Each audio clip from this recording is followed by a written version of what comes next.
Il peut jouer sur tous les tableaux, c'est un coureur on ne peut plus complet. Oui, Talinski de deuxième du Tour de Romandie en 2012. L'année passée, il avait un petit peu souffert. Cette année, il est présent, septième au Tour de Catalogne. Très difficile dans des conditions météo pas simples.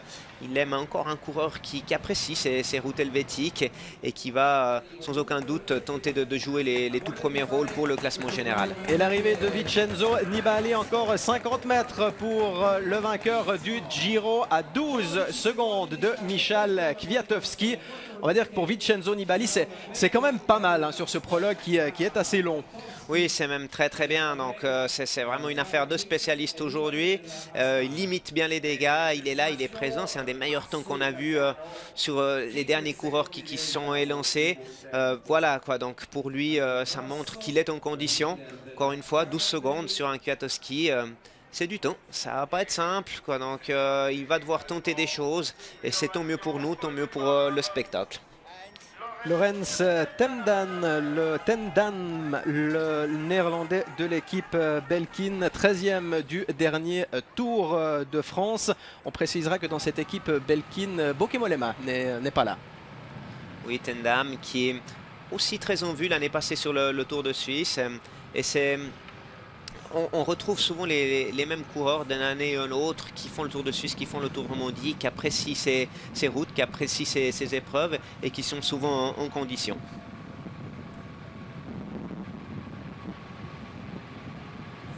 Vous ne le voyez pas à l'antenne, mais Maxime Montfort vient en terminer avec son parcours. 18 secondes de lâcher pour le Belge sur Michal Kwiatkowski, toujours en tête devant Denis et Nizzolo, alors que le dernier Suisse au départ aujourd'hui part maintenant à l'instant même. C'est Michael Albazini, un coureur qui a réalisé de bonnes performances ces derniers jours du côté des Ardennaises, mais qui n'a pas réussi dans son entreprise.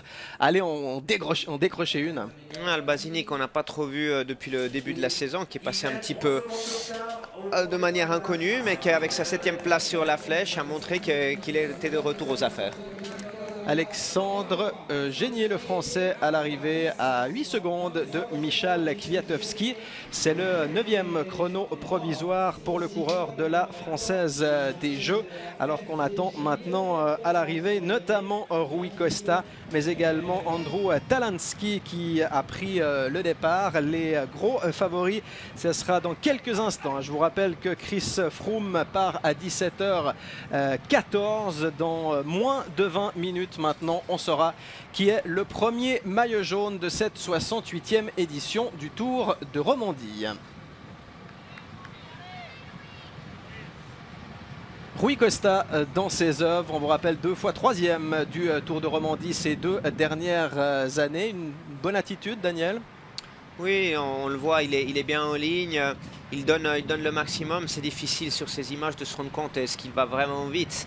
Une chose est sûre, c'est qu'il sait très bien qu'il ne peut pas se permettre d'égarer la moindre seconde, qu'il faut mesurer les risques. On l'a vu relativement prudent dans la chicane tout à l'heure. Donc il n'a pas osé garder les mains sur son guidon de contre-la-montre. Ça montre aussi qu'il joue le classement général, mais qu'il ne veut pas risquer de tout perdre, à l'image d'un Vanguard de Run tout à l'heure. Ivan Basso à l'arrivée, 21 secondes de retard sur le meilleur temps de Kwiatkowski. Est-ce que quand on est tombé récemment, on n'a pas quand même un petit a priori quand on s'élance sur une nouvelle course comme ça? C'est clair que les chutes, il faut les digérer. La meilleure manière de les digérer, c'est de reprendre des risques de droit derrière. Après, bon, c'est toujours plus facile à dire qu'à faire, surtout sur ce genre de prologue où on sait que chaque risque pris dans un virage, c'est 1 ou 2 secondes à l'arrivée et les secondes s'additionnent. Et voilà, entre prendre les risques ou pas sur 4 virages, c'est une dizaine de secondes qui peuvent justement être déterminants au niveau du classement.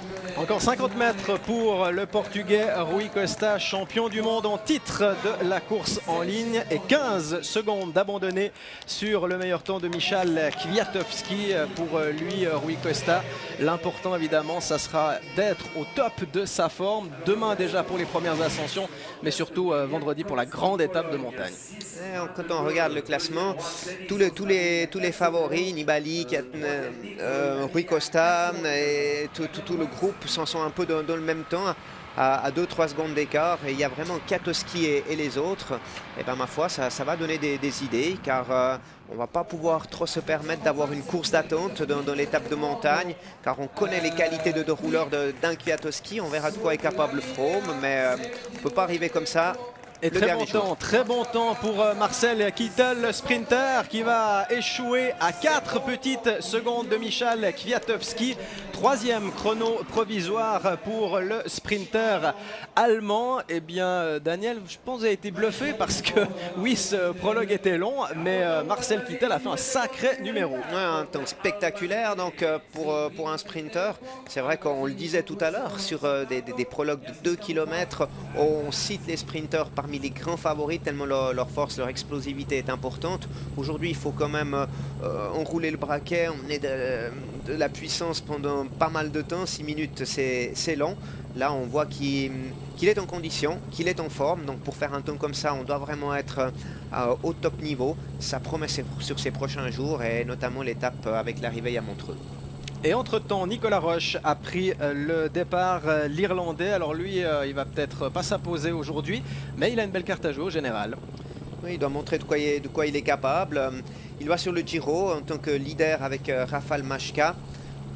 Très belle Vuelta l'année passée, avec victoire d'étape, avec un top 10 au classement général.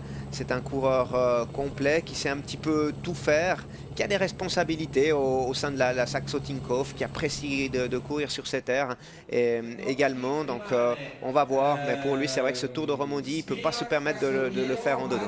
Andrew Talansky qui doit être dans les mêmes temps que Vincenzo Nibali et Rui Costa.